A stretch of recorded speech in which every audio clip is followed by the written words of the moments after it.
Type किए हुए text का केस कैसे चेंज किया जाता है। केस चेंज करना यानी जैसे आपके पास अगर कोई कैपिटल में कैरेक्टर यानी टेक्स्ट लिखा हुआ है तो उसको लोअर में बदलना हो, और अगर लोअर में लिखा है तो उसको अपर में बदलना हो, या उसको प्रॉपर केस में लेना हो कि फर्स्ट लेटर कैपिटल लेना है और बाकी सारे रनिंग में डेटा लिखना है। तो अपर केस में तो सारे ही कैपिटल हो जाते हैं, लोअर केस में सारे ही स्मॉल हो जाते हैं, प्रॉपर केस में फर्स्ट लेटर कैपिटल आ जाता है। तो ये होता है एक्सेल में केस चेंज करना। तो एक्सेल में कैसे किया जाता है तो आइए हम देखते हैं। इसके लिए कुछ फॉर्मूले हैं हमारे पास। जैसे अगर हमें सारे कैरेक्टर को कैपिटल में लिखने हैं, हमारे पास एक नाम दिया हुआ है, अगर हम उसको कैपिटल में लिखना चाहते हैं तो अपर का फॉर्मूला यूज करेंगे। इक्वल टू करना है और अपर का फॉर्मूला लेना है। अपर का फॉर्मूला लेने के बाद इसको ब्रैकेट ओपन किया, और ब्रैकेट ओपन करने के बाद आपको नीचे हिंट दिया जाएगा एक टेक्स्ट। तो आपको एक टेक्स्ट लेना है। जैसे हमने ये लिया टेक्स्ट और इसको क्लोज कर दिया, एंटर कर दिया। ये देखिए ये सारे ही कैरेक्टर जो है वो कैपिटल में हो गए अपर केस के फॉर्मूले में। और अगर आप किसी टेक्स्ट को लोअर में कन्वर्ट करना चाहते हैं, जैसे ये हमारे पास एक कैपिटल में कैरेक्टर लिखे हुए हैं, तो हम इसको लोअर में कन्वर्ट करने के लिए क्या करेंगे, लोअर का फॉर्मूला लेंगे। ये लोअर का फॉर्मूला लिया। अब आपके पास जो टेक्स्ट पूछा जा रहा है, हमने अपर केस वाला टेक्स्ट लिया और इसको लोअर में कन्वर्ट कर दिया। ये लोअर में कन्वर्ट हो गया। इसी तरीके से किसी भी टेक्स्ट को अगर हम प्रॉपर केस में कन्वर्ट करना चाहें, जैसे हम यहाँ पे इनको सभी को प्रॉपर केस में कन्वर्ट करना चाहते हैं, तो इक्वल टू यानी फर्स्ट लेटर कैपिटल चाहिए, बाकी स्मॉल चाहिए। ये प्रॉपर लिया, ब्रैकेट ओपन किया, हमने ये वाला नाम लिया और इसको क्लोज कर दिया, एंटर। तो फर्स्ट लेटर तो हो गया कैपिटल, बाकी हो गए रनिंग। अगर यही हमें बाकी सभी पे अप्लाई करना है तो हम इसको ड्रैग करके हम अप्लाई कर सकते हैं। तो सारे ही प्रॉपर केस में हो गए, लेकिन हमारे पास यही नाम दो दो सेल में शिफ्ट हो रखे हैं। तो अगर हम इसको यहाँ से इनको डिलीट करते हैं तो ये भी डिलीट हो जाता है, क्योंकि वो इसी सेल से फॉर्मेट यानी हमने फॉर्मूला लगाया हुआ है। इसलिए हमको यहाँ से इस कंडीशन में नहीं लेंगे। आगे हम आपको और तरीका बताएंगे कि कैसे आपको एक ही सेल का डेटा अगर आप किसी भी केस में चेंज करते हैं तो वो वाला डेटा कैसे उसको रिमूव किया जाता है, ताकि वो वाला हमारा नया जो डेटा है जो हमने केस चेंज किया है उसको हम वहां पे अप्लाई कर सकें। उससे पहले हम ये देखते हैं कि किसी भी टेक्स्ट को अगर हमें चेंज करना है, हो सकता है आपके पास एक्सेल में कोई डेटा नहीं लिखा है और आप उसी टेक्स्ट फॉर्मूले को लेना चाहते हैं और अपना कोई नया टेक्स्ट लिखना चाहते हैं, टाइप करना चाहते हैं। जैसे हमने अपर फॉर्मूला लिखा और हमने ये मनीष नाम यहाँ से न लेके हमने मनीष को टाइप किया, उसकी स्पेलिंग हमने टाइप की। तो हमने यहाँ से लिया, तो यहाँ पे जब हमने इस स्पेलिंग को टाइप किया और इसको ब्रैकेट क्लोज किया, तो अपर का फॉर्मूला या कोई भी टेक्स्ट फॉर्मूला जब भी हम किसी नाम पे अप्लाई करते हैं तो आपको वो एरर देता है। कारण ये है कि हम अगर कभी भी कोई टेक्स्ट टाइप करते हैं तो उसके लिए हमें एक कंडीशन और देनी होती है। वो क्या देंगे, ये हमने अपर का फॉर्मूला लिया, ब्रैकेट ओपन किया, हमने एक टेक्स्ट लिया। अब टेक्स्ट को आप जब भी लिखते हैं, टाइप करते हैं, तो उसको डबल कोट के साथ करें। शिफ्ट के साथ डबल कोट ओपन करना है और फिर उसका नाम लेना है। जैसे हमने यही मनीष नाम लिया और इसको डबल कोट क्लोज कर दिया, फिर ब्रैकेट भी क्लोज कर दिया। तो देखिए इसको इसने कैरेक्टर को अपर केस में चेंज कर दिया। तो ये चीज का ध्यान आपको हर टेक्स्ट फॉर्मूले में रखना है कि ये डबल कोट जब आप मैन्युअली अपने टेक्स्ट को टाइप करते हैं तो ये डबल कोट ओपन और क्लोज करना होता है। इन्हीं फॉर्मूले को हम एक टेबल जो बनी हुई है उसमें आपके पास नेम और कोर्स नेम दिया हुआ है, उसमें हम अगर चेंज करना चाहें, किसी फॉर्मूले को यूज करना चाहें या केस चेंज करना चाहें तो कैसे करेंगे, तो आइए बताते हैं। देखिए इसमें नेम का जो दे रखा है वो है अभी सारे लोअर और कोर्स नेम भी लोअर है। हम ये चाहते हैं कि नेम का जो कॉलम दे रखा है वो तो हो जाता है प्रॉपर केस में और कोर्स नेम को हम कर देते हैं अपर केस में, यानी सारे वर्ड जो है वो कैपिटल में होने चाहिए। तो उसके लिए हम अलग अलग फॉर्मूला दोनों अलग अलग कॉलम पे यूज करेंगे। सबसे पहले हमें नेम का कॉलम चेंज करना है, तो हम कर्सर स्टार्टिंग में रखेंगे और इक्वल टू करके अपर का फॉर्मूला यूज किया। अगर हमें अपर का फॉर्मूला कोर्स नेम पे लेना है तो अपर का, और अगर हमें नाम के कॉलम को प्रॉपर लेना है तो प्रॉपर केस का फॉर्मूला यूज करेंगे। तो प्रॉपर का फॉर्मूला पहले यूज करते हैं।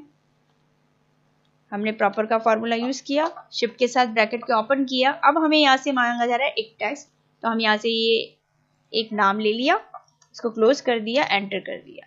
अब इसको जब हम ड्रैग करते हैं तो बाकी सारे भी प्रॉपर केस में चेंज हो जाते हैं कि फर्स्ट लेटर कैपिटल हो गया, बाकी सारे स्मॉल हो गए। लेकिन अभी अगर हम इस कंडीशन में इसको यहाँ से कॉपी करके या कट करके हम यहाँ पे लेते हैं, जैसे हमने इसको कट करके और यहाँ पे इसको पेस्ट कर दिया, क्योंकि ये नाम हमें चेंज करने हैं, तो हमने इसको पेस्ट किया, तो देखो इस तरह से कुछ आपको एरर दी जाएगी, क्योंकि वहां पे वो फॉर्मूला यूज किया हुआ है और उस सेल पे फॉर्मूला है, लेकिन जब उसी सेल को हम दूसरे सेल पे कॉपी करते हैं तो वो सेल में एरर आ जाती है। तो इस कंडीशन में हम यहाँ पे एक बार कंट्रोल Z करके वापस उसी पोजीशन पे आ जाते हैं। आपको यहाँ पे कुछ चेंज करना है। चेंज करने के लिए आप इसी को राइट क्लिक करें और पेस्ट स्पेशल ऑप्शन में जाएं। इसको पहले कॉपी करना है, कॉपी करने के बाद इसको पेस्ट करने के लिए राइट क्लिक करके पेस्ट स्पेशल ऑप्शन में जाके वैल्यूज ले लें और वैल्यूज के अकॉर्डिंग इसे हम यहाँ से कट करके कंट्रोल X किया, कंट्रोल कट कर दिया और यहाँ पे इसको हमने पेस्ट कर दिया। तो देखिए वही सारी वैल्यूज यहाँ पे आ जाती है, लेकिन फॉर्मूला कॉपी नहीं होता है, सिर्फ जो हमने वहां पे फॉर्मूला यूज किया था उसको प्रॉपर केस लगा के खाली बस वो वैल्यू यहाँ पे आ गई और टेक्स्ट का सारा कैरेक्टर जो है वो प्रॉपर केस में बदल जाता है। इसी तरीके से हम कोर्स नेम को भी करना चाहें तो भी कर सकते हैं। इक्वल टू लगाना है, इसको करना है हमें अपर में, तो हमें अपर का फॉर्मूला यूज करना है। अपर लिया और ब्रैकेट ओपन करके ये हमने कोर्स नेम ले लिया, क्लोज कर दिया, एंटर कर दिया। देखिए यहाँ पे ये सारे ही कैरेक्टर जो है वो कैपिटल में कन्वर्ट हो गए। यही चीज हमें वापस दोहरानी है। इसको यहाँ से कॉपी किया और फिर राइट क्लिक करके पेस्ट स्पेशल ऑप्शन में जाके वैल्यूज ले लेना है, ओके कर दें।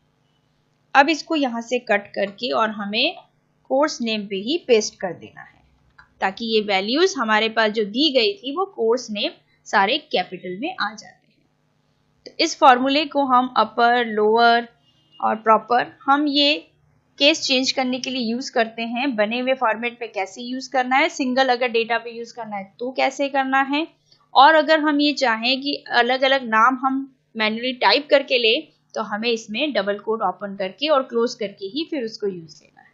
तो इस तरह से हमने 3 फॉर्मूले इस वीडियो के माध्यम से देखे, अपर, लोअर और प्रॉपर। एक्सेल में किसी भी शीट को हम अगर पासवर्ड से लॉक करना चाहें तो कैसे कर सकते हैं, इस वीडियो में हम आपको यही बताएंगे। किसी भी टेबल या उस शीट के डेटा को अगर हमें लॉक करना है ताकि किसी भी तरह से कोई दूसरा व्यक्ति उसमें चेंजेस न कर पाए, तो उसके लिए हम उसमें पासवर्ड लगाकर उसको लॉक कर सकते हैं। देखिए अभी हमारे पास जो एक टेबल बनी हुई है, हम ये चाहते हैं कि ये लॉक रहे, ये पूरी शीट लॉक रहे, इसमें जितना भी जो डेटा दिया गया है वो सारा लॉक हो जाए, यानी कहीं पे भी किसी भी तरह से कोई भी वर्क और एक्स्ट्रा नहीं कर पाए। जैसे अभी नॉर्मल शीट है, अगर हम यहाँ पे कोई डिजिट चेंज करते हैं तो ये डिजिट चेंज हो जाती है। ये देखिए इस तरह से ये डिजिट चेंज हो रही है। तो यहाँ पे अगर हमने पासवर्ड दिया होता तो ये वैल्यूज को हम बदल नहीं सकते थे।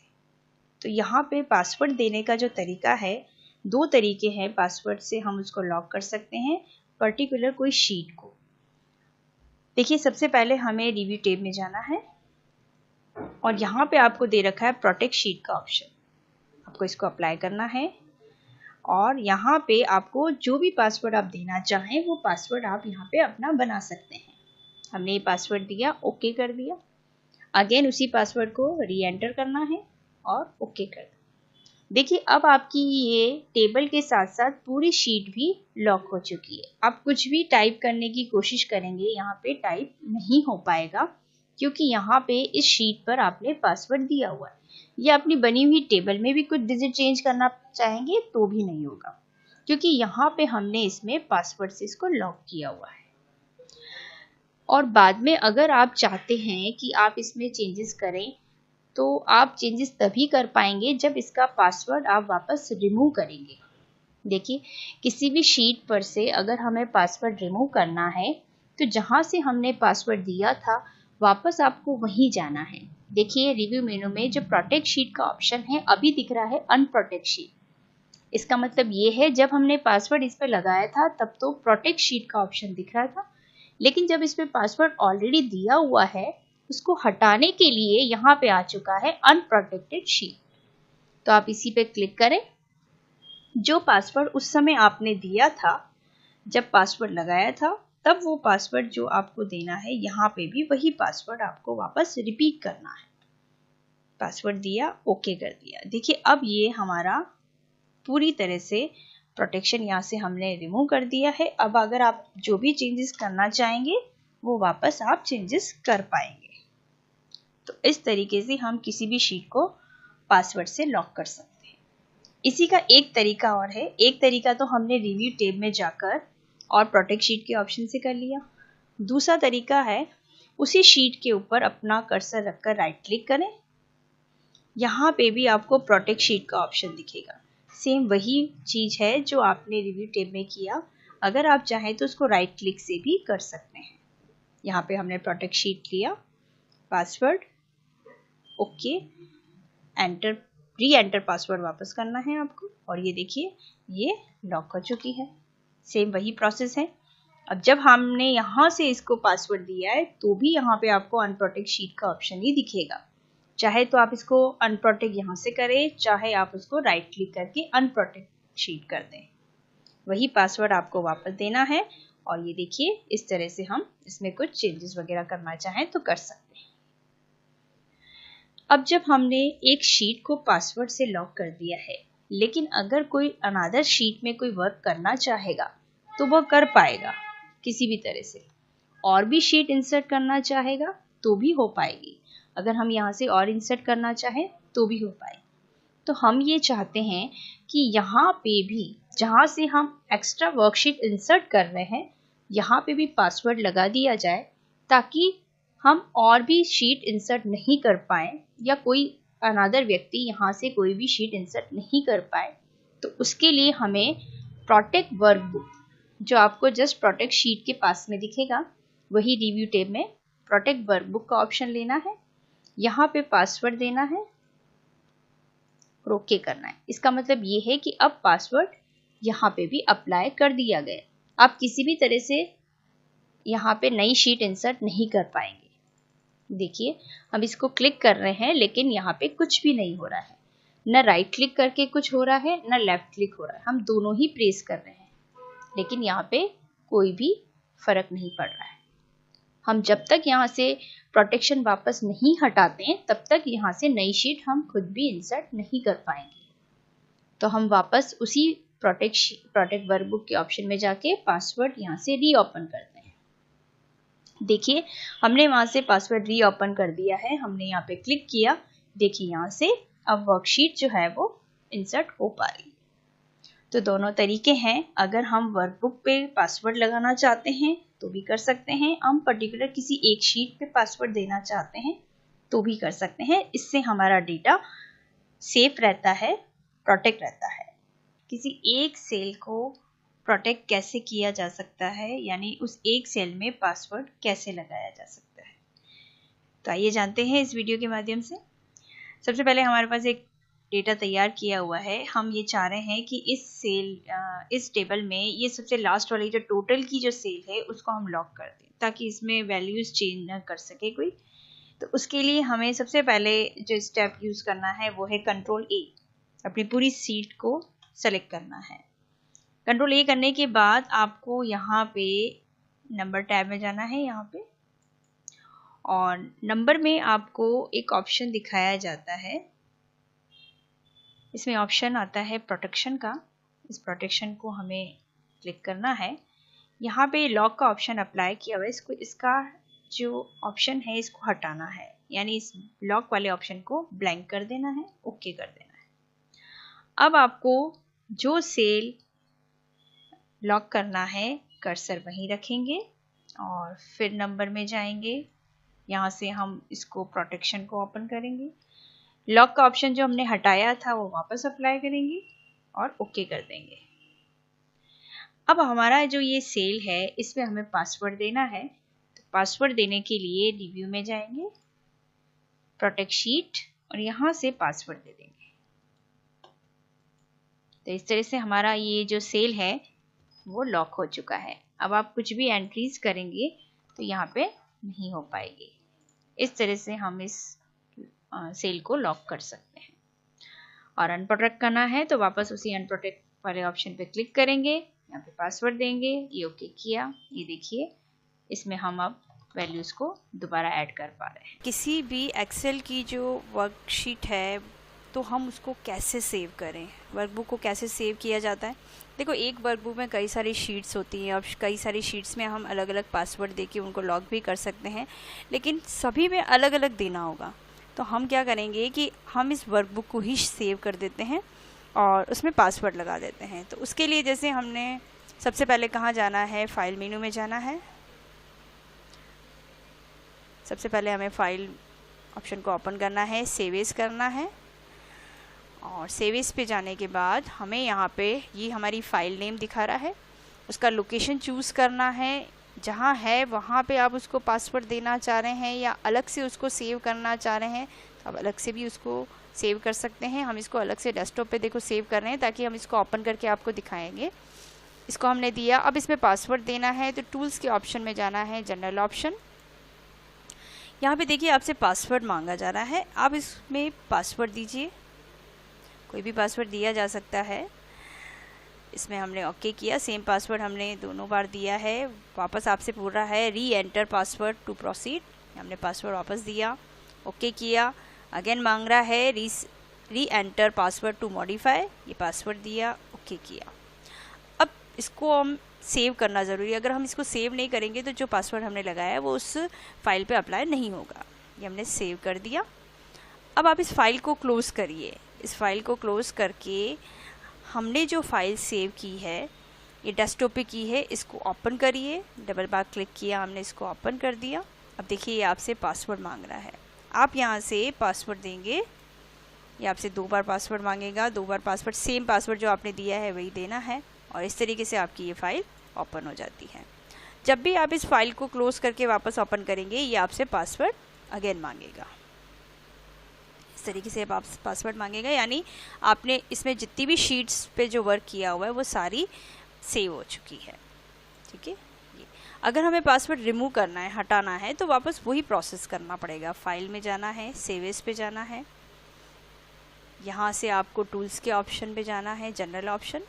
ये पासवर्ड जो दिया हुआ है यहाँ से हटा दीजिए और ओके कर दीजिए और इसको सेव ज़रूर करिए, यस कर दीजिए इसको और फिर इसको क्लोज़ करिए।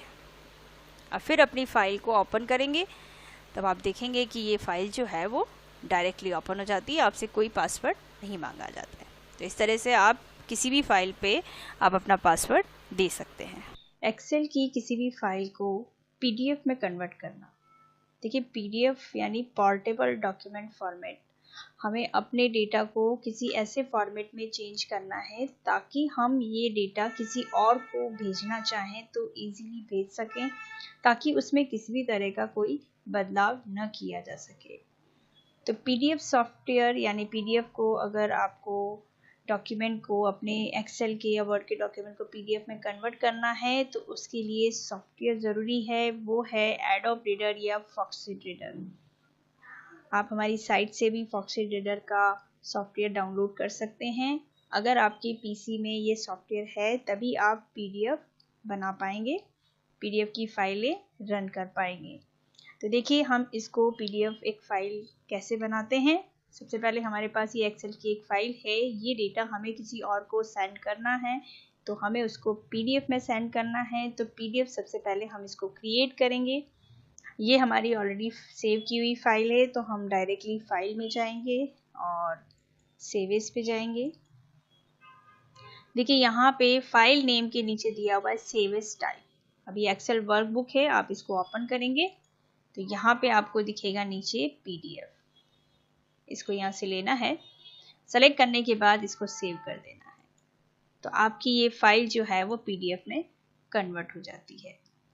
जब हम इस फाइल को कन्वर्ट करते हैं तो जब आप इसके मेन लोकेशन पे देखेंगे तो कुछ इस टाइप का आपको ये लोकेशन दिखेगा पीडीएफ बना हुआ। जब हम इसको ओपन करेंगे तो देखिए ये आपकी PDF फाइल है, यानी आप इसमें अभी हाल फिलहाल किसी भी तरह से कोई बदलाव नहीं कर पा रहे हैं और आप इसको किसी को सेंड करना चाहते हैं तो आप अपनी PDF बनी हुई फाइल को सेंड कर सकते हैं। प्रिंट लेना है तो आप प्रिंट ले सकते हैं। इसकी साइज़ कम ज़्यादा अगर आपको करनी है तो हम कम ज़्यादा कर सकते हैं इसको। ये हमारा जो है वो पूरी जो एक टेबल बनी हुई थी वो PDF में कन्वर्ट हो जाती है। तो आपकी किसी भी नॉर्मल फाइल को अगर आप PDF में कन्वर्ट करना चाहें तो इस ऑप्शन से कर सकते हैं। एक्सेल में न्यू विंडो से कॉपी बनाना, यानी न्यू विंडो किस लिए यूज़ किया जाता है तो वो आज हम इस वीडियो में आपको बताएंगे। सबसे पहले देखिए, न्यू विंडो को यूज़ करने के लिए हमें व्यू मेनू में जाना होगा और व्यू मेनू में ये देखिए न्यू विंडो का एक ऑप्शन दिया गया है। हम अगर इस पर क्लिक करते हैं तो यहाँ पे एक विंडो और ओपन हो जाती है। देखिए यहाँ पे न्यू विंडो यहाँ पे दिया गया है तो 2 विंडो हमने ओपन किए। अगर आप क्लिक करते हैं तो और विंडो यहाँ से ओपन हो जाती है। देखिए एक साथ कई सारी विंडो यहाँ पे हम बना सकते हैं, यानी सेम डेटा सेम वर्कबुक आपकी उसकी डुप्लीकेट कॉपी यानी उसकी कॉपी बनती रहती है। इसका मतलब ये नहीं कि हमारे पास कई सारी फाइल्स बन रही है, एक ही फाइल की कई सारी कॉपीज बन रही हैं। और इसमें देखिए न्यू विंडो से बनाने का जो सबसे मेन रीज़न ये है कि हम एक साथ कई सारी विंडो में अगर हमें किसी एक विंडो को और ओपन करना है तो उस विंडो में भी अगर हमें कुछ बदलाव करना है तो यानी सेम विंडो की कॉपी बनी हुई तो सभी में बदलाव हो रहा है, लेकिन हमें 2 डेटा को एक साथ ही अरेंज करके लेना है, उसमें कुछ बदलाव करना है तो वो हम कर सकते हैं अरेंज ऑल के ऑप्शन से। अगर हम न्यू विंडो से कॉपी बना के अरेंज ऑल को यूज़ करते हैं तो अरेंज ऑल में कई सारे ऑप्शन हैं। टाइल्ड है, हॉरिजॉन्टल है, वर्टिकल है, कैस्केड है। जैसे हम टाइल में यूज़ करना चाहें तो किस तरह से इस तरह से सारी विंडो दिखाई देगी। अब किसी भी अलग अलग फाइल में आपने अलग अलग शीट में कुछ वर्क किया हुआ तो सारी विंडो में एक साथ आपको नज़र आता है। अरेंज ऑल के जैसे आपने शीट 1 दिया हुआ है, अगर शीट 1 के साथ शीट 2 के डेटा को भी आप एक साथ उसमें सिमिलर आप कुछ चेंजेस वगैरह करना चाहते हैं या देखना चाहते हैं या उसमें कुछ बदलाव करना चाहते हैं या सेम शीट 1 के डेटा से आप कुछ भी उसमें अलग अलग ऑप्शन जो यूज़ किए हैं तो उनको भी आपको हटाना है, ऐड करना है, तो ये सारे ऑप्शंस हम अरेंज ऑल के ऑप्शन से देख सकते हैं। क्योंकि हमें सारी विंडो, जैसे हमने 4 विंडो ओपन की है तो चारों विंडो की कॉपीज आपको यहाँ पे दिखाई जा रही है। ये विंडो 1 की कॉपी, ये 2 की है, ये 3 की है, 4 की है, यानी चारों विंडो एक साथ और सेम डेटा आपको दिखाया जा रहा है। शीट 1 ही सब में दे रखी है क्योंकि हमने एक ही शीट में वर्क किया है। अगर आप शीट 2 में कोई वर्क करते हैं तो हमने देखिए जैसे शीट 2 खोला तो यहाँ पे शीट 2 खुल गया।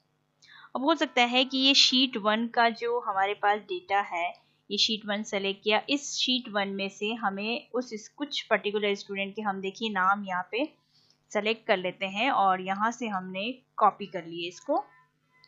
और यहाँ से कॉपी करने के बाद यहाँ पे शीट 2 में हमें पेस्ट करना है, तो शीट 2 हमने लिया और यहाँ पे कंट्रोल V करके हमने पेस्ट कर दिया। तो देखिए यहाँ पे स्टूडेंट नेम आपको शीट 2 में दिखाया जा रहा है। पर्टिकुलर कुछ हमने स्टूडेंट के नाम यहाँ पे ले लिए और उनके मोबाइल नंबर हमको यहाँ पे लेने हैं, तो हमने शीट 1 में से उन्हीं स्टूडेंट के मोबाइल नंबर भी यहाँ से ले लिए हैं। देखिए हमने यहाँ से उन्हीं स्टूडेंट के मोबाइल नंबर भी यहाँ से सेट कर लिए हैं और कॉपी कर लिए हैं। यहाँ से कंट्रोल C करके हमने कॉपी किया और यहाँ पे अपना कर्सर रखा शीट 2 में और उनको पेस्ट कर दिया कंट्रोल V करके। तो देखिए यहाँ पे उन स्टूडेंट के मोबाइल नंबर और स्टूडेंट के नाम दोनों ही अनदर शीट पे आ जाते हैं कि हमें पूरा डेटा नहीं लेना है। शीट 2 में हमें सिर्फ पर्टिकुलर वही डेटा लेना है, उसके स्टूडेंट के नाम और उनके मोबाइल नंबर। तो देखिए इस तरह से आ जाता है। लेकिन ये शीट 2 में जो डेटा आपने ऐड किया है वो सभी शीट 2 में आपको दिखेगा क्योंकि सारी विंडोज की एक साथ कॉपी बनाई हुई है, तो सेम वर्क आपको हर एक शीट 2 में दिखेगा। ये देखिए हम शीट 2 सेलेक्ट करते हैं तो सभी शीट 2 में सेम है, शीट 1 में सभी में सेम है। तो अगर आपको कुछ भी इस तरह का कोई भी बदलाव अगर शीट 1, शीट 2, शीट 3 या और अनदर शीट में करते हैं तो सभी में एक साथ आपको चेंजेस दिखाई देता है क्योंकि हमने विंडो से कॉपी बनाई है। अरेंज ऑल के ऑप्शन से हम इसको सबको एक साथ देख पा रहे हैं। जहाँ पे मिनिमाइज का आइकन दे रखा है, अगर हम मिनिमाइज करते हैं तो सारी एक साथ मिनिमाइज हो जाती है। इसके अलावा अरेंज ऑल में आपको बहुत सारे ऑप्शन और भी दे रखे हैं, जैसे हॉरिजॉन्टल में है हॉरिजॉन्टल में हम देखना चाहें तो कुछ इस तरह से दिखेगा। आप इनको एक एक विंडो को इस तरह से देख सकते हैं। ये देखिए, ये सारा आपको विंडो दिखाया जा रहा है। किसी में शीट 1 है, किसी में शीट 2 है, किसी में शीट 3 है, इस तरह से। इसके अलावा वर्टिकल में देखें तो वर्टिकल में कुछ इस तरह से दिखेगा। ये अलग अलग शीट में आपको अलग अलग तरह का जो डेटा ऐड किया है वो सारा विंडो की कॉपी बनाने से सभी शीट में एक साथ एक जैसा दिखाया जा रहा है, इस तरह से। किसी में हम किसी शीट में, पर्टिकुलर शीट में हम खाली एड्रेस सेट करना चाहते हैं तो खाली एड्रेस आ जाएगा, बाकी सारा डेटा इसमें दिखाई देगा इस तरह से। इसके अलावा अरेंज ऑल में एक ऑप्शन और दे रखा है कैस्केड। ये कैस्केड वाला ऑप्शन लेंगे हम तो ये कैस्केड में कुछ इस तरह से एक विंडो से ऊपर इस तरह से दिखाई जा रही है सारी विंडो, ठीक है। और एक ऑप्शन इसमें अरेंज ऑल में और दे रखा है Windows of the active workbook. जो एक्टिव है वो हमें सबसे पहले लेनी है स्टार्टिंग में, तो हम वो ही लेंगे। ये एक्टिव है। देखिए, हम यहाँ पे जिस भी विंडो को आप एक्टिव रखते हैं वो ये वाला ऑप्शन यूज करेंगे तो वो एक्टिव यानी सबसे ऊपर वही आ जाती है। तो ये अरेंज ऑल के ऑप्शन से हैं और इसको मिनिमाइज करने से सारी मिनिमाइज हो जाती है। उसके बाद स्प्लिट करना। देखिए, कई बार क्या होता है, जैसे हमारे पास शीट 1 पे बहुत सारा डेटा है और किन्हीं दो का कंपैरेटिवली आप मार्क्स देखना चाहते हैं, या हम ये चेक करना चाहते हैं कि उनकी डेट ऑफ बर्थ, इस स्टूडेंट की डेट ऑफ बर्थ, यानी यहाँ से हमने जो डेटा फीड किया है वो कोई ज्वाइनिंग डेट है, उस ज्वाइनिंग डेट से और कौन कौन से स्टूडेंट जुड़े हैं, या फिर हमें किसी मार्क्स को हाईलाइट करना हो कि इसके मार्क्स उस स्टूडेंट के मार्क्स से बराबर है या नहीं है, कुछ भी ऐसा। अगर हम स्प्लिट को यूज करते हैं तो देखिए कहाँ से हम स्प्लिट और कैसे यूज कर सकते हैं, देखते हैं। जैसे हमने कर्सर यहाँ रखा और हमने स्प्लिट को यूज किया तो देखिए यहाँ पे आपको उसको दो पार्ट में आपको दिखाया जा रहा है। ऐसा नहीं है कि वो अलग अलग हो गया है, अलग अलग नहीं है, वही है, लेकिन जहां आप कर्सर रखते हैं वहां से वो डेटा को मूव कर पाएगा। अब हमारा नीचे वाला डेटा है वो फिक्स हो जाता है, लेकिन ऊपर वाला डेटा आप मूव कर सकते हैं। किसी भी एक डेटा के साथ, किसी भी एक रो या कॉलम के साथ हमें दूसरा डेटा चेक करना हो या चेंज करना हो तो हम सिमिलर उसको एक साथ देख के उसमें चेंजेस कर सकते हैं। अब हमारा ऊपर वाला डेटा, जैसे हमें यहाँ पे हमें हेडिंग बेस पे रखना है, ये हमने हेडिंग बेस पे रख दिया। अब इसके अकॉर्डिंग हमें नीचे वाले डेटा को चेक करना है या कुछ भी बदलाव करना है, तो आप देखिए नीचे हमने कर्सर रखा तो नीचे वाला पूरा डेटा जो है वो मूव हो रहा है, ऊपर वाला फिक्स हो गया है। तो इस तरह से ये प्रैक्टिकल मार्क्स है, थ्योरी मार्क्स है, टोटल है, उसकी ज्वाइनिंग डेट है, किसी पर्टिकुलर एक स्टूडेंट की दूसरे स्टूडेंट से साथ आप सिमिलर आप चेंजेस वगैरह करना चाहते हैं कि भाई भावना के जो मार्क्स हैं वो सेम रोहित के मार्क्स हैं, तो वो चेक करने के लिए हम ये वाला स्प्लिट का ऑप्शन है कि भावना के मार्क्स भी हमें यहाँ पे दिख रहे हैं, रोहित के मार्क्स भी दिख रहे हैं, नहीं सिमिलर नहीं है, इसमें डिफरेंस है। तो इस तरीके से हम कुछ भी चेंजेस करना, कुछ भी चेक करना, तो ये सारी चीजें हम कर सकते हैं स्प्लिट के ऑप्शन से। पार्टीशन कर दिया जाता है, एक ही शीट को दो पार्ट में डिवाइड कर दिया जाता है ताकि आप अपना डेटा पूरा एक साथ देख सकते हैं। जब बहुत लार्ज स्केल में आपके पास डेटा है तो बहुत सारे डेटा में से सेलेक्टेड डेटा को भी अगर आप देखना चाहें तो एक ही शीट पे, यानी हमें एक तो 1 वाला सेल देखना है या 1 वाली रो देखनी है और उसके साथ साथ हमें 1000 वाली रो पे भी कुछ जो है वो सेम है, लेकिन वो हम एक साथ कैसे देखें, तो उसके लिए स्प्लिट को यूज किया जा सकता है। स्प्लिट को वापस हटाने के लिए स्प्लिट पे क्लिक करेंगे तो स्प्लिट हाइड हो जाता है। उसके बाद हाइड का ऑप्शन है। हमने विंडोज की जितनी भी कॉपी बनाई हुई है, अगर आप उनको हाइड करना चाहते हैं तो हम उसको हाइड कर सकते हैं कि भी बहुत सारी कॉपीज आपके पास नीचे टास्क बार में है, तो हम उसको हाइड भी कर सकते हैं। देखिए यहाँ पे हमारे पास जितनी भी विंडोज की कॉपी बनाई हुई थी सारी हाइड हो चुकी है। इन केस वापस आप उसको अनहाइड करना चाहते हैं, एक को करना चाहते हैं, सारी करना चाहते हैं, दो करना चाहते हैं, तो अनहाइड के ऑप्शन से अनहाइड किया। यहाँ पे चारों विंडो आपको एक साथ दिखाई जा रही है। किसी एक पर्टिकुलर विंडो को ही अनहाइड करना है, जैसे हमने विंडो 3 को अनहाइड किया तो ये विंडो 3 ओपन हो गई। उसमें हमने शीट 3 सेट किया तो शीट 3 दिख रहा है। और अगेन आप और भी कई करना चाहते हैं तो विंडो 4 को किया, ये विंडो 4 अनहाइड हो गई।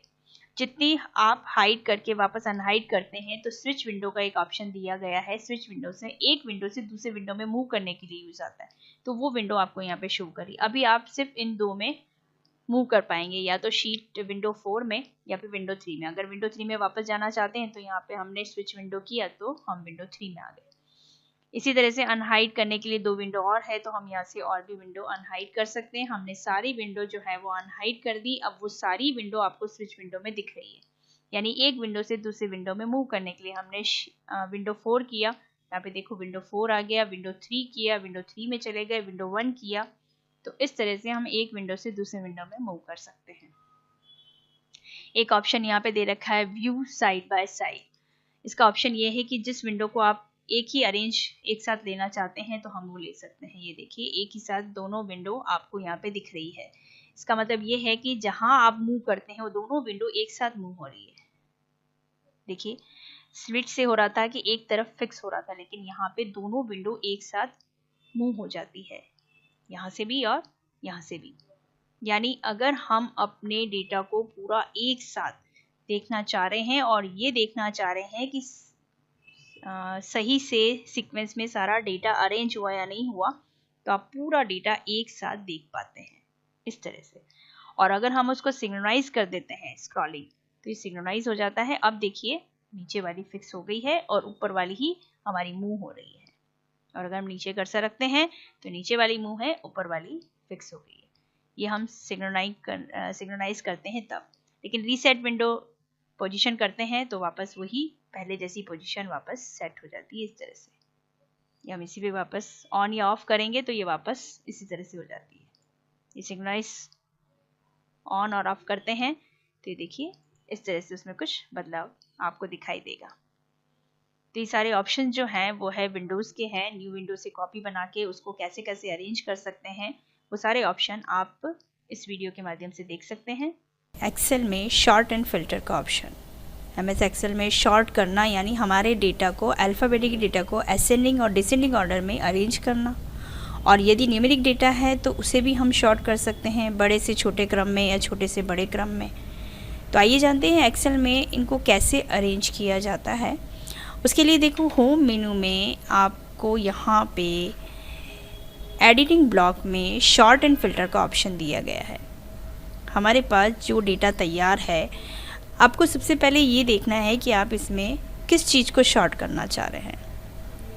टोटल मार्क्स को शॉर्ट करना चाह रहे हैं, या उनके कोर्स को शॉर्ट करना चाह रहे हैं, या आप उनके स्कॉलर नंबर को शॉर्ट करना चाहते हैं, या उनके नाम को अल्फ़ाबेटिकली अरेंज करना चाहते हैं यानी शॉर्ट करना चाहते हैं।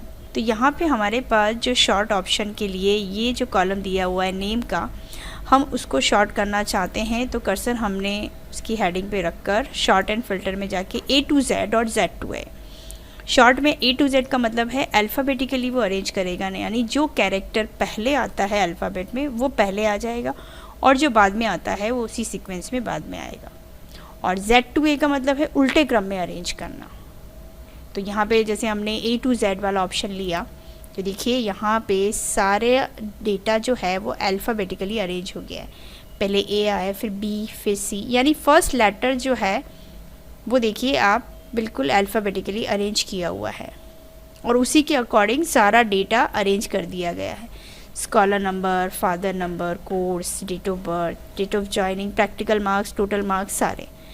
तो इस तरीके से हम उसको अरेंज कर सकते हैं। इसके अलावा अगर हम इसको उल्टे क्रम में अरेंज करेंगे तो यहाँ से ऑप्शन ले लेंगे Z to A। तो देखिए अब Z to A के अकॉर्डिंग अरेंज हो गए, यानी अल्फ़ाबेट में जो कैरेक्टर बाद में आता है वो यहाँ पे पहले अरेंज हो गया है। तो अगर हम ये चाहते हैं कि हम अपने डेटा को स्कॉलर नंबर वाइज सेट करें तो स्कॉलर नंबर वाइज भी सेट कर सकते हैं। वापस हम जाएंगे शॉर्ट एंड फिल्टर ऑप्शन में, तो यहाँ पे हमें A to Z का ऑप्शन मिलेगा। A to Z यानी वो उसको क्रम में अरेंज करेगा। कैसे क्रम में?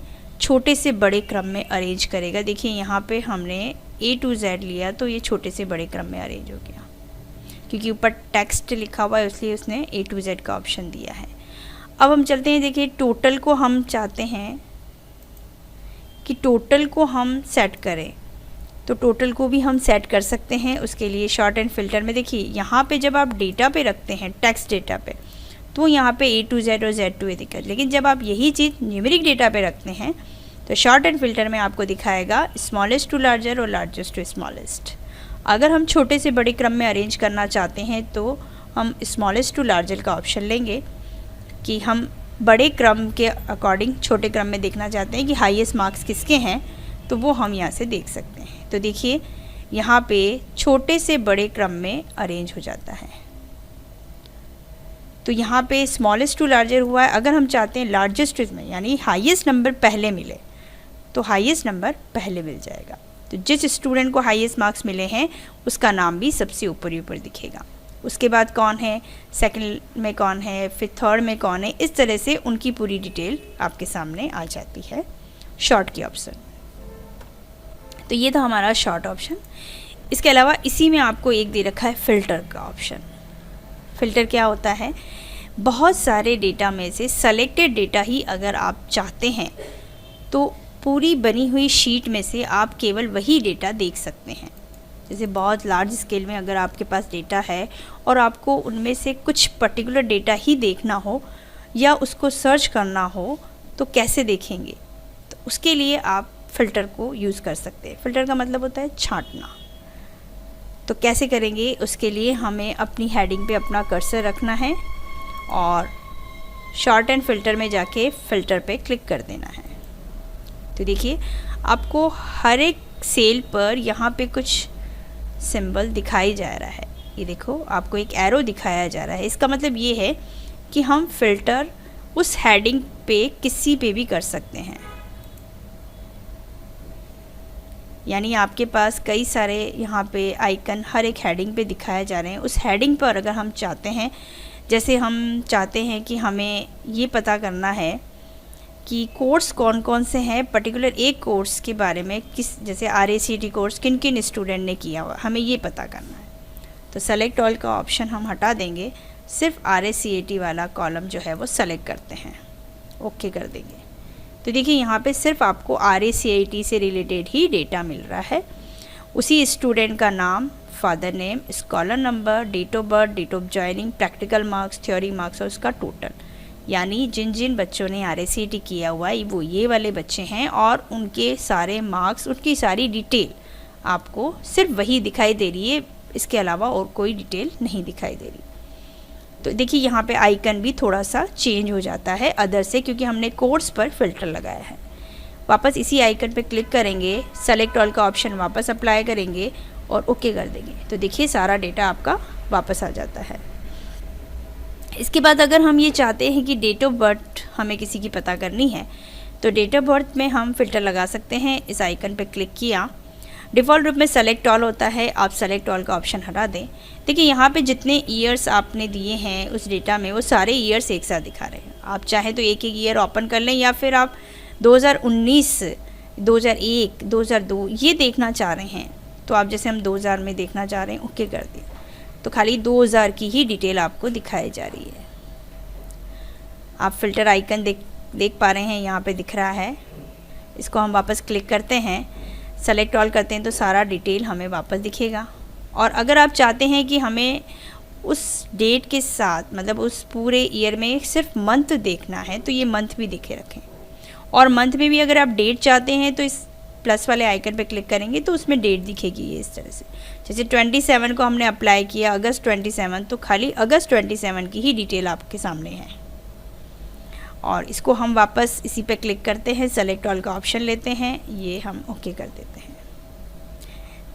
तो इस तरीके से हम अलग अलग डेटा को फ़िल्टर कर सकते हैं, चाहे आप जॉइनिंग डेट पे करें, चाहे आप डेट ऑफ बर्थ पे करें, कोर्स पे, क्योंकि सभी पे ये आपको साइन दिखाया जा रहा है।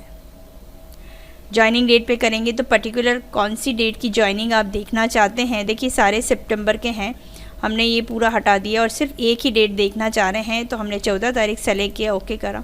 तो केवल 14 तारीख की जॉइनिंग किस बच्चे की थी वो यहाँ पे दिख रही है।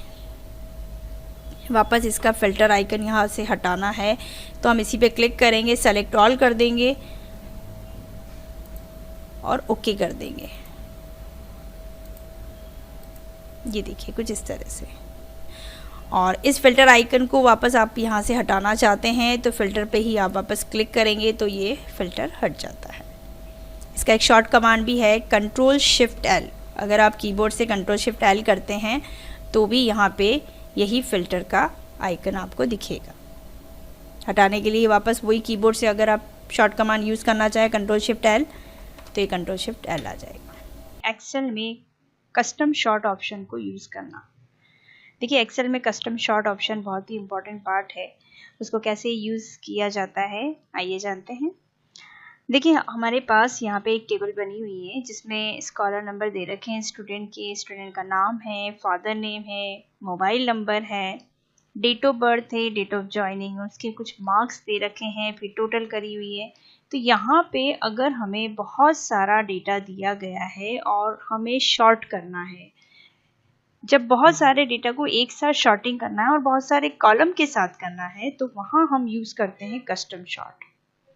देखिए शॉर्ट क्या करता है, हमें अल्फ़ाबेटिकली डेटा को अरेंज करना हो, जैसे अभी यहाँ पे स्टूडेंट के नाम जो है कोई बी से, यानी फर्स्ट कैरेक्टर जो है वो कहीं बी से स्टार्ट हो रहा है, फिर डी है, फिर जी है, इनको हमें अल्फ़ाबेटिकली अरेंज करना है। जैसे ए कैरेक्टर जो है वो ए अल्फ़ाबेट के नाम जो स्टूडेंट है उनका नाम पहले आ जाए, फिर बी कैरेक्टर, फिर सी, जैसे अल्फ़ाबेट में होते हैं ए बी सी डी, उसी सीक्वेंस में हमारे पास स्टूडेंट के नाम अरेंज करने हो तो उसके लिए हम कस्टम शॉर्ट यूज़ करते हैं। क्योंकि हमारे पास अगर एक कॉलम होता तो हम उसको शॉर्ट के ऑप्शन से अरेंज कर देते, लेकिन हमारे पास स्टूडेंट के साथ साथ उसका रोल नंबर, उसका स्कॉलर नंबर, उसका father name, mobile number, date of birth, date of joining, उसकी प्रैक्टिकल और थ्योरी के मार्क्स, उसकी टोटल मार्क्स सब जुड़े हुए हैं। अगर हम एक ही कॉलम को शॉर्ट करते हैं तो आपका दूसरा रेस्ट जो कॉलम में डेटा है वो रीअरेंज हो जाता है, तो हमें उसको उसके साथ अरेंज करने के लिए हमें कस्टम शॉर्ट ऑप्शन को यूज़ करना होगा। देखिए सबसे पहले हम क्या करते हैं, इस जो टेबल बनी हुई है उस पूरी टेबल को हम सेलेक्ट करते हैं। हमने ये पूरी टेबल जो है वो सेलेक्ट कर ली। अब हमारे पास यहाँ पे होम मेनू में होम टैब के अंदर आपको मिलेगा शॉर्ट एंड फिल्टर का ऑप्शन। जब आप इसको ओपन करेंगे तो यहाँ पे दिखेगा आपको कस्टम शॉर्ट। ये कस्टम शॉर्ट हमने यहाँ से ओपन किया। यहाँ पे आपको देखो कॉलम में नीचे दिखाया जा रहा है शॉर्ट बाय। देखिए अगर आप इसको ओपन करते हैं तो यहाँ पे जितने भी कॉलम बने हुए हैं वो सारे कॉलम दिखा रहे हैं, कॉलम ए बी सी, यानी जिस कॉलम में डेटा दिया हुआ है वो सारे कॉलम यहाँ तक यानी जे तक शो कर रहे हैं। अगर हम इसको शॉर्ट करना चाहें तो यहाँ से शॉर्ट कर सकते हैं, लेकिन हमें अगर हेडिंग को देखना है, क्योंकि हेडिंग के अकॉर्डिंग यानी किस कॉलम को शॉर्ट करना है, अब कॉलम नंबर से हमें आइडिया नहीं लगता है तो हम उसको हेडिंग के रूप में ले सकते हैं। अब यहाँ पे हेडिंग नहीं शो हो रही है कि जो कॉलम ए में जो हेडिंग बनी हुई है, कॉलम ए में जो दे रखा है स्कॉलर नंबर, वो यहाँ पे नहीं दिखाई दे रहा है। कॉलम बी में स्टूडेंट नेम है तो वो भी यहाँ नहीं दिखाई दे रहा है। तो हमें ये हेडिंग लेने के लिए यहीं पे आपको एक ऑप्शन दे रखा है my data has a header. इस पे हम क्लिक करते हैं तो देखिए आपकी हेडिंग यहाँ पे शो होती है, यानी जो कॉलम नंबर पहले दिखाए जा रहे थे उन्हीं कॉलम नंबर में ये हेडिंग कुछ बनी हुई है। अब आप इसमें सबसे पहले ये आइडेंटिफाई करें कि आपको किस चीज़ को शॉर्ट करना है। देखिए हमें शॉर्ट करना है अगर स्कॉलर नंबर वाइज तो शॉर्ट बाय में हमें लिखना होगा स्कॉलर नंबर, और अगर हम चाहते हैं कि बच्चों के नाम अल्फ़ाबेटिकली अरेंज करने हैं तो हमें वो लेना है स्टूडेंट नेम का ऑप्शन।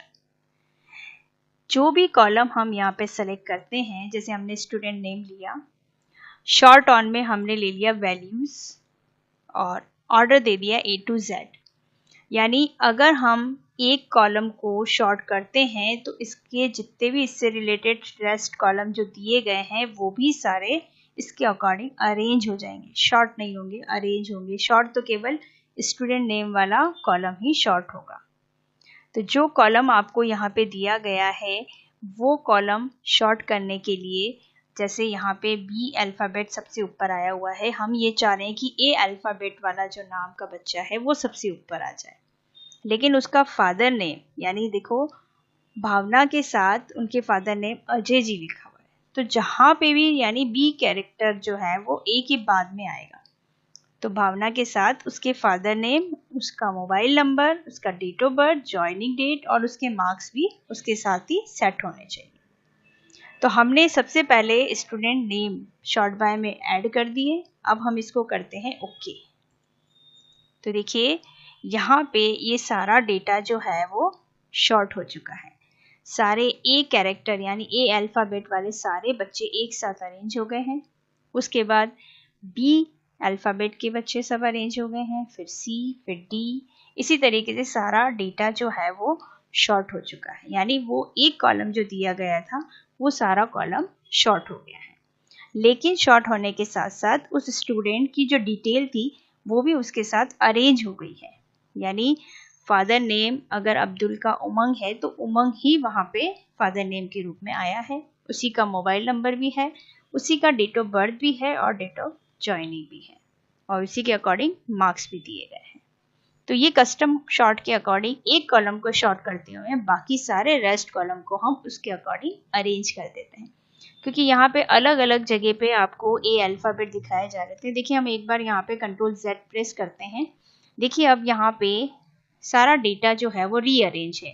देखो ए यहाँ पे दे रखा है और उसका रेस्ट जितना भी कॉलम उसके साथ बनाया हुआ है वो भी उसके साथ है। ठीक है, यहाँ पे देखिए ए अल्फ़ाबेट यहाँ पे दे रखे हैं। अब ये सारे अरेंज करने हैं, तो अरेंज करने के लिए हम कस्टम शॉर्ट को यूज़ करते हैं। तो कस्टम शॉर्ट को यूज़ करने के लिए जब पूरा आप टेबल सेलेक्ट करते हैं, उसके बाद कस्टम शॉर्ट में जाके कस्टम शॉर्ट यहाँ पे आप वैल्यूज़ लेंगे। यहाँ पे हमने स्टूडेंट नेम ले ही रखा है। ऑर्डर A to Z करेंगे तो A to Z, अगर आप Z to A कर देंगे तो Z to A का मतलब होगा कि उल्टे क्रम में अरेंज होना, यानी जो कैरेक्टर अल्फ़ाबेट में बाद में आता है वो पहले यहाँ पे अरेंज हो जाएगा। लेकिन हम ये चाहते हैं कि A से Z की तरफ करें, तो A to Z का ऑप्शन लेंगे और ओके कर देंगे, तो इस तरह से वो अरेंज हो जाता है। यानी ए अल्फ़ाबेट अगर ऊपर आता है तो उसके साथ उसका रेस्ट जितने भी कॉलम बने हुए हैं वो सारे उसके साथ अरेंज हो जाते हैं। एक तरीका तो ये है कस्टम शॉर्ट को यूज़ करने का। और अगर आप चाहते हैं कि मैं मार्क्स के अकॉर्डिंग बच्चों को सेट करना है, जैसे हमने एक नेक्स्ट शीट में इसी को थोड़ा मॉडिफाई कर दिया है कि स्टूडेंट के नाम है, उनके father name, date of birth, date of joining, practical marks, theory marks. अब हम ये चाह रहे हैं कि उनकी टोटल मार्क्स को के अकॉर्डिंग, जैसे जिस बच्चे को सबसे हाईएस्ट मार्क्स मिले हैं पहले वो बच्चा अरेंज हो जाए ऊपर, उसके बाद उससे नीचे, फिर नीचे, ऐसे। तो हमें इसमें करना पड़ेगा शॉर्ट में टोटल को पहले हाईलाइट। तो जैसे हमारे पास ये डेटा बना हुआ है, हमने इसको भी सेलेक्ट कर लिया और शॉर्ट ऑप्शन में जाके कस्टम शॉर्ट को यूज करेंगे। कस्टम शॉर्ट, यहाँ पे अब हमको शॉर्ट बाय में क्या ऐड करना है। देखिए अब हम नाम के अकॉर्डिंग उसको अरेंज नहीं करना चाह रहे, हम उसके टोटल मार्क्स के अकॉर्डिंग अरेंज करना चाह रहे हैं कि हाईएस्ट मार्क्स किसके आए, यानी टॉप पोजीशन पे कौन आया है, उससे लोअर पोजीशन पे कौन है, उससे लोअर पोजीशन पे कौन है। तो ये हम मार्क्स के अकॉर्डिंग करना चाह रहे हैं। तो यहाँ पे शॉर्ट बाय में हम ऐड करेंगे टोटल। तो टोटल वाला जो मार्क्स का जो कॉलम बना हुआ है वो हम यहाँ पे लेंगे। यहाँ पे शॉर्ट ऑन में वैल्यू ही रखेंगे और ऑर्डर में देंगे स्मॉलेस्ट टू लार्जर। तो स्मॉलेस्ट टू लार्जर का मतलब है कि छोटे क्रम से बड़े क्रम। अगर हम लार्जेस्ट टू स्मॉलेस्ट करेंगे तो इसका मतलब होगा बड़े से छोटे क्रम के। तो यानी बड़ा नंबर पहले आएगा, फिर उससे छोटा आएगा, फिर उससे छोटा आएगा। तो हम इसको करते हैं ओके। तो देखिए यहाँ पे हमारे पास ये डेटा अरेंज हो गया है। हाईएस्ट परसेंटेज जिनके आए हैं उनका ऊपर ही ऊपर सेट हो गया है। जैसे 99% सबसे हाईएस्ट परसेंटेज किसके बने हैं, तो ये बने हैं गौरव के। फिर 98% किसके बने हैं, वो अरीशा के। 97% जो है वो भाग्यवंती के। तो इस तरह से हर एक आप अपने डेटा को अरेंज कर सकते हैं, चाहे वो नेम वाइज हो चाहे वो नंबर वाइज हो। देखिए हमारे पास यहाँ पे नंबर वाइज हमने इस डेटा को अरेंज कर दिया है। तो सारे अल्फ़ाबेट के अकॉर्डिंग आप अगर करना चाहें तो भी कस्टम शॉर्ट में कर सकते हैं, आप चाहें नंबर वाइज उसको अरेंज करना चाहें तो भी कस्टम शॉर्ट में कर सकते हैं। हाईएस्ट नंबर के अकॉर्डिंग लोएस्ट नंबर तक आपको यहाँ पे दिखाए जा रहे हैं। और अगर आप इसको उल्टे क्रम में करना चाहें कि सबसे कम नंबर किसका है, तो आप स्मॉलेस्ट टू लार्जेस्ट करें तो छोटा नंबर पहले आ जाता है। हमने इस ऑप्शन में लार्जेस्ट टू स्मॉलेस्ट किया है, इसका मतलब ये है बड़ा नंबर हमें पहला चाहिए और उसके बाद में छोटे नंबर, यानी जो क्रम में पहले बड़ा आता है वही क्रम में पहले बड़ा, यानी हाईएस्ट नंबर हम यहाँ से निकाल सकते हैं। तो इस तरीके से 2 एग्जाम्पल के थ्रू हमने आपको कस्टम शॉर्ट के बारे में समझाया।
एक्सेल में हाइपरलिंक को कैसे यूज किया जाता है।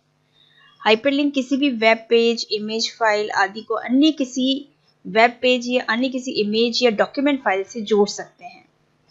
जहां पर हम लिंक बनाते हैं वह शब्द अन्य कलर से यानी किसी और कलर से दिखता है। उस पर क्लिक करने पर जिस डॉक्यूमेंट या फाइल की किसी वेब पेज से जोड़ा जाता है वो ओपन हो जाता है। इसी लिंक को हम हाइपरलिंक कहते हैं। इसको हम एग्जांपल के थ्रू आपको समझाते हैं। सबसे पहले देखिए, यहाँ पर हमारे पास एक टेबल बनी हुई है। हम ये चाहते हैं कि इस टेबल में और इस बनी हुई फाइल में हम किसी और दूसरी फाइल का लिंक बना के रखें, यानी किसी और फाइल का या किसी और टेबल का। तो उसके लिए हमें लिंक बनाने के लिए, जैसे हमने यहाँ पे पीटीज के एग्जाम दिए हुए हैं, अब यहाँ पे हम इससे लिंक बनाना चाहते हैं। तो PT1 का जो आपका मार्क्स है उसका हम किसी और फाइल से लिंक बनाना चाहते हैं या किसी वेबसाइट से लिंक बनाना चाहते हैं। तो सबसे पहले हम इंसर्ट में जाएंगे। इंसर्ट में आपको हाइपरलिंक का ऑप्शन दिखेगा, तो हाइपरलिंक पे क्लिक करेंगे। यहाँ पे आपको कुछ ऑप्शंस दिखाए जा रहे हैं। सबसे पहले हम इस ऑप्शन पे चलते हैं, existing file for web page. अब हमें किसी और दूसरी फाइल से इसका लिंक बनाना है। तो देखिए, डिफॉल्ट तो यहाँ पे आपके पास कुछ फाइलें दिखाई दे रही हैं। अगर आपकी फाइल कहीं और किसी दूसरे लोकेशन पे है तो आप ब्राउज फॉर फाइल पे क्लिक करेंगे तो आपसे वो कंप्यूटर दूसरा लोकेशन पूछ रहा है, यानी आपकी फाइल डी ड्राइव में है, डेस्कटॉप पे है, डॉक्यूमेंट में है, जहां पे भी है, आप किस फाइल का लिंक बनाना चाहते हैं वो फाइल यहाँ से सेलेक्ट करें। तो हम इस फाइल का लिंक किसी दूसरी फाइल से बनाने के लिए यहाँ से हम अपनी फाइल को सेलेक्ट कर लेते हैं। तो हम यहाँ से अपनी फाइल सेलेक्ट कर लेते हैं। ये टर्म 1 2017 वाली एक फाइल है, वो हम सेलेक्ट कर लेते हैं और ओके कर लेते हैं। Again okay. तो यहाँ पे देखिए उसका कलर चेंज हो जाता है। कलर चेंज हो गया, इसका मतलब यहाँ पे लिंक बन गया है। अब उस फाइल को ओपन करना है, तो उस फाइल को कैसे ओपन किया जाता है? तो देखिए, आप कर्सर जब वहां पे रखते हैं तो आपको एक हैंड का साइन दिखाएगा, यानी हैंड का सिंबल आपको दिखेगा। इसका मतलब ये है कि यहाँ पे हाइपरलिंक अप्लाई किया हुआ है। आप सिर्फ उसको क्लिक करें तो देखिए वो दूसरी फाइल टर्म 1 2017 जो हमने फाइल सेलेक्ट की थी वो यहाँ पे आ चुकी है। तो एक फाइल से दूसरी फाइल का लिंक बनाना हो तो हाइपरलिंक को यूज किया जाता है। उसके बाद हम इस फाइल को कर देते हैं क्लोज। हम वापस हमारी मेन फाइल में आ जाते हैं। उसके बाद अगर हम चाहते हैं किसी वेबसाइट से लिंक करना, तो वेबसाइट से भी हम लिंक कर सकते हैं। जैसे हम यहाँ से लिंक बना चाहते हैं किसी दूसरी वेबसाइट का, तो हम इंसर्ट में जाके हाइपरलिंक में जाएंगे और यहाँ पे उस लिंक को ऐड करेंगे। तो हम यहाँ पे लिंक डाल देते हैं। देखिए यहाँ पे हमने लिंक डाला हुआ है https www.anilcomputers.com। अब हम इस वेबसाइट से लिंक बनाना चाहते हैं, हमने इसको ओके कर दिया और इसको ओपन करने के लिए इसी पे क्लिक किया।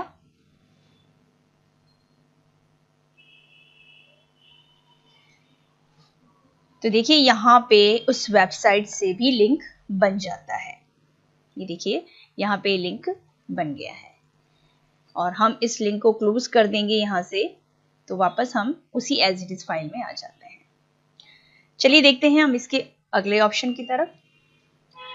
हाइपरलिंक में गए, अब हम चलते हैं प्लेस इन दिस डॉक्यूमेंट। इस ऑप्शन का मतलब ये होता है कि हम जिस एक्सेल की वर्कबुक में काम कर रहे हैं उसे किसी दूसरी शीट या पर्टिकुलर किसी सेल पर हाइपरलिंक लगा सकते हैं। जैसे हम यहाँ पे इस एक वर्कबुक में कई सारी शीट्स हैं, तो उन सारी शीट्स का नाम यहाँ पे दिया हुआ है। आप किस दूसरी शीट से इसका लिंक बनाना चाहते हैं तो वो लिंक बना सकते हैं। जैसे हमने यहाँ पे एक मार्कशीट वाला वर्कशीट बना रखी है, तो मार्कशीट की हम यहाँ से सेलेक्ट कर लेंगे उस शीट को और ओके कर लेंगे। तो यहाँ पे उसका लिंक बन जाता है। लिंक को ओपन करने के लिए वही तरीका है, आप चाहे तो इसको राइट क्लिक करके भी आप इसको लिंक को ओपन कर सकते हैं, यहाँ से ओपन हाइपरलिंक, या फिर डबल बार क्लिक करके भी आप कर सकते हैं। देखिए यहाँ पे जिस मार्कशीट वाली शीट से हमने लिंक बनाया था वो शीट्स यहाँ पे ओपन हो जाती है। फिर हम अगला ऑप्शन देखते हैं, जिस फाइल से दूसरी किसी फाइल से लिंक बनाना है तो उसके लिए दो ऑप्शन है, या तो हाइपरलिंक को डायरेक्टली इंसर्ट ऑप्शन से क्लिक कर लें या फिर राइट क्लिक करके भी हाइपरलिंक ऑप्शन में चले जाएं। अब नया जो ऑप्शन है अगला वो है क्रिएट न्यू डॉक्यूमेंट। यदि हम एक नया डॉक्यूमेंट बनाना चाहते हैं तो आप इस ऑप्शन को चूज कर सकते हैं। अब नया डॉक्यूमेंट बनाना है तो सबसे पहले आपको name of the new document, यहाँ पे आपको एक नई फाइल का नाम जो देना है, जो भी नाम आप देना चाहते हैं। हमने यहाँ पे लिया एग्जाम रिकॉर्ड। और देखिए यहाँ पे उस फाइल का पाथ दिया जा रहा है जहाँ पे ये सेव हो रही है। अगर आप उस पाथ को चेंज करना चाहते हैं किसी दूसरे लोकेशन के लिए तो आप यहाँ से चेंज का ऑप्शन ले सकते हैं। नीचे व्हेन टू एडिट में दो ऑप्शन दिए गए हैं, edit the new document later और edit the new document now. देखिए ये वाला ऑप्शन सेलेक्टेड रहता है डिफॉल्ट रूप में। इसका मतलब ये है कि आप अभी इस डॉक्यूमेंट में चेंजेस करना चाहते हैं इसलिए। और दूसरा edit the new document letter, यानी अपने नए डॉक्यूमेंट को बाद में आप एडिट करना चाहते हैं तो हम अभी इसी ऑप्शंस को सेलेक्टेड रहने देंगे और ओके कर देंगे। देखिए यहाँ पे जो फाइल नेम हमने दिया था वो फाइल नेम ओपन हो चुका है और इसका लिंक उससे बन चुका है। इसके बाद नेक्स्ट ऑप्शन में हम चलते हैं, जो है लास्ट ऑप्शन, वो है हमारा हम किससे लिंक बनाना चाहते हैं। वहां पे कर्सर रख के राइट क्लिक करें या फिर इंसर्ट में जाके हाइपरलिंक। लास्ट ऑप्शन है email address. Email address choose करने, इसमें हम किसी भी ईमेल एड्रेस को सेट कर सकते हैं। किसी सेल में मेल एड्रेस डालें, वह उस सेल से हाइपरलिंक बनाना चाहते हैं तो यहाँ पे हम बना सकते हैं। सबसे पहले आपको ईमेल एड्रेस कहाँ सेट करना है, जैसे हमें इस पूरी शीट में यानी जहाँ पे हमारी टेबल है उसके लास्ट में हमें अपना ईमेल एड्रेस सेट करना है तो उसी सेल को सेलेक्ट करें, हाइपरलिंक में जाएं और यहाँ पे आपको ऑप्शन दिया गया है ईमेल एड्रेस। यहाँ पे आप अपना ईमेल एड्रेस टाइप कर लें। यहाँ पे हम अपना एड्रेस टाइप कर लेते हैं।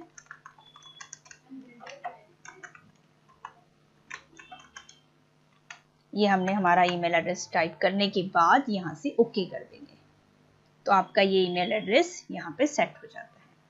तो इस तरीके से आप हाइपरलिंक को यूज करते हुए एक फाइल को दूसरी फाइल से, एक इमेज को दूसरे इमेज से, एक मेल को दूसरे मेल से अटैच करना चाहें तो अटैच कर सकते हैं। इसके अलावा अगर हम कहीं से हाइपरलिंक को वापस रिमूव करना चाहते हैं तो रिमूव कैसे किया जा सकता है। देखिए यहाँ पे सभी जगह हाइपरलिंक यूज आ रहा है। ये हैंड का साइन जहां पे भी दिख रहा है इसका मतलब ये है कि यहाँ पे लिंक बना हुआ है। किससे लिंक बना है उसका पाथ भी आपको वहां पे दिखाया जाता है। अगर हम हाइपरलिंक हटाना चाहते हैं कि भाई इस फाइल यानी इस डेटा से हम वो लिंक हटाना चाहते हैं तो राइट क्लिक करें और इस ओपन हुए मेनू में सबसे यहाँ पे दे रखा है आपको लास्ट में रिमूव हाइपरलिंक, इस पर क्लिक कर देंगे। देखिए ये नॉर्मल वैल्यू में आ जाता है। यहाँ पे आपको जो कलर दिखाया जा रहा था हाइपरलिंक का वो कलर भी नहीं है और हैंड का साइन भी यहाँ पे नहीं आएगा। एक बार फिर से करके देख लेते हैं। राइट क्लिक करते हैं और रिमूव हाइपरलिंक करके अगर हम इसको रिमूव कर देंगे तो यहाँ से वो लिंक रिमूव हो जाएगा। इस तरीके से हम हाइपरलिंक को अप्लाई करके उसको वापस अगर हटाना चाहें तो कैसे हटा सकते हैं, आज की वीडियो में आपने देखा।